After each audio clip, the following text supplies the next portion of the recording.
Hi అండి, welcome to Vijju home kitchen. ఇవాళ టమాటా చట్నీని సింపుల్గా టేస్ట్గా ఎలా తయారు చేసుకోవాలో చూపిస్తాను.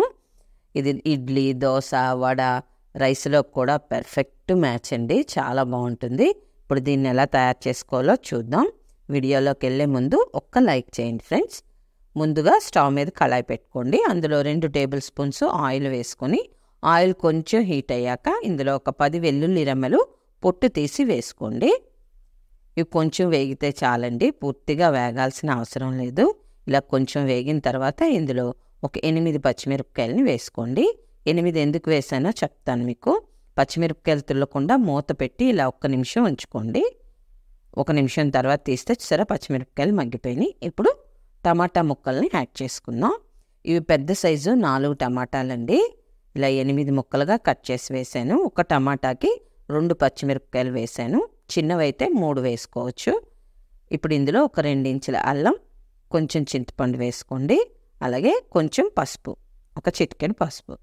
చింతపండు మీకు ఇష్టమైతే వేసుకోవచ్చండి, లేకపోతే లేదు. ఇప్పుడు వచ్చే టమాటాల్లో పులుపు చాలా తక్కువ ఉంటుంది, అందుకనే కొంచెం చింతపండు వేసాను. ఇలా ఒక 2 నిమిషాల పాటు వేయించుకున్నాక ఇందులో సాల్ట్ యాడ్ చేసుకుందామండి. 1 టీ స్పూన్ సాల్ట్ వేసుకోండి. ఆ తర్వాత మనం రుచి చూసుకొని కలుపుకోవచ్చు.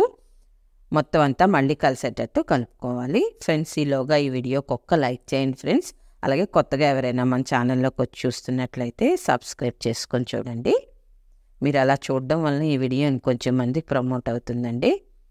ఇప్పుడు మూత పెట్టేసి ఫ్లేమ్ మీడియం నుంచి సిమ్కి అడ్జస్ట్ చేసుకొని చక్కగా 5 నిమిషాలు ఉంచుకోండి. 5 నిమిషాల తర్వాత మూత తీసి చూద్దాం. సరే, టమాటా మగ్గిపోయిందండి. అయినా 1 నిమిషం పాటు మళ్ళీ ఇలా వేయించుకొని కొంచెం కొత్తిమీర యాడ్ చేసుకోండి. కొత్తిమీర కొంచెం వేడి మీద మగ్గితే చాలండి, పూర్తిగా మగ్గాల్సిన అవసరం లేదు.